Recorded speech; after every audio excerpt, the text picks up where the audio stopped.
Welcome to the Enlight channel. If you find the video helpful and enjoyable, please give it a like and subscribe to the channel so you don't miss our latest videos. Have you ever noticed that as you get older, the world seems to get a little quieter? The big, noisy groups of friends start to shrink, the late-night calls become less frequent, and you find yourself spending more and more time with just you. It can feel strange at first, maybe even a little scary. But what if I told you that this isn't something to fear? What if this is actually a sign that you're growing up, that you're becoming stronger in a way you never expected? Today, we're going to talk about the beautiful, and sometimes difficult, journey of learning to be alone without feeling lonely. It often starts with a simple yet profound realization. You can't depend on anyone forever. It's not a cynical thought, but a practical one. People have their own lives, their own battles, their own journeys. Friends move away, partners change, and family members have their own responsibilities. The person you relied on for everything might not always be available. And in that moment of realization, you have a choice. You can either feel abandoned, or you can start learning to be your own anchor. This is the first step. It's the moment you decide to stop looking for a hero and start becoming your own. From there, you begin to get used to doing things on your own. Remember when you couldn't imagine going to a coffee shop or a movie by yourself? Now, it's your little escape. You learn to navigate grocery stores, assemble furniture, and figure out your taxes, all on your own. Each small task you accomplish by yourself is a victory. It's not about pushing people away. It's about building a foundation of self-reliance. You discover a quiet confidence in knowing that, no matter what, you can handle it. You become your own most reliable companion, the one person who is guaranteed to always be there. And as you spend more time in your own company, something interesting happens. You become quieter, not because you're sad or have nothing to say, but because you start to value silence. You speak less, but your words carry more weight. You no longer feel the need to fill every empty space with chatter. You learn to listen more to others and, more importantly, to yourself. In the quiet, you can finally hear your own thoughts, your own intuition. You realize that not every thought needs to be spoken. Not every emotion needs an audience. You become a better observer of the world and of your own inner landscape. This leads to one of the most challenging parts of growing up, facing your emotions by yourself. In the past, the moment you felt sad or anxious, your first instinct might have been to call someone, to vent, to seek validation. But now, you learn to sit with your feelings. You let yourself feel the sadness, the anger, the confusion, without immediately trying to get rid of it. You learn to ask yourself, why do I feel this way?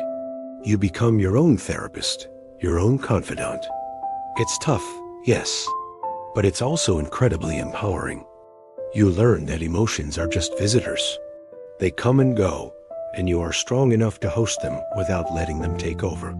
With this newfound emotional independence, your relationships with others begin to change. You stop placing so many expectations on them. You no longer need your friends to be your constant source of entertainment, or your partner to be your sole source of happiness. You release them from the impossible burden of making you feel whole, because you are already whole on your own. This actually makes your relationships healthier.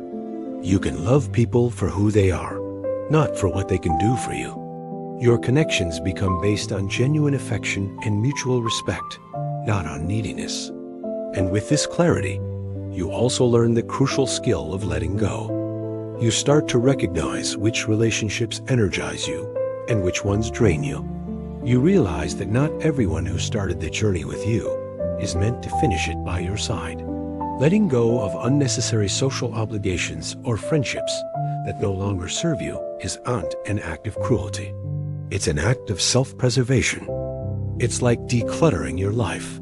You're making space for people and experiences that truly align with who you are now, not who you used to be. It's quality over quantity, in every sense. And then you arrive at this beautiful destination. You are alone, but you are not lonely.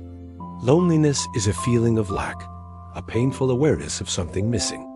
Solitude, on the other hand, is a state of being, a peaceful, fulfilling state of being with yourself. You can be in a crowded room and feel desperately lonely, or you can be completely alone in your home and feel perfectly content. When you've learned to enjoy your own company, to be your own friend, you've cracked the code. You've discovered that the best company you can have is a mind at peace with itself. This entire process transforms you. You become strong, but in a very different way. It's not the loud, boastful strength of someone who needs to prove themselves. It's a quiet, unshakable strength. It's the strength of a tree with deep roots that can withstand any storm because it is firmly planted. It's the confidence that comes from knowing you've faced your own demons and come out the other side. It's a resilience that doesn't need applause. It's a strength that is calm, centered, and self-assured. Ultimately, you learn to create your own sense of safety. Your home becomes your sanctuary. Your mind becomes a safe place to retreat to. You no longer search for safety in another person's arms or in the approval of a crowd. You build it within yourself, brick by brick, with every challenge you overcome and every moment you spend getting to know and love yourself. This internal fortress is something no one can ever take away from you. It's your own personal haven, your source of unconditional security. So in the end, what is growing up? It's the gradual, sometimes messy, but ultimately beautiful process of being okay with living on your own. It's not about isolation. It's about integration. It's about becoming so comfortable in your own skin that your own presence is a source of peace and joy. It's realizing that the relationship you have with yourself is the most important one you'll ever have.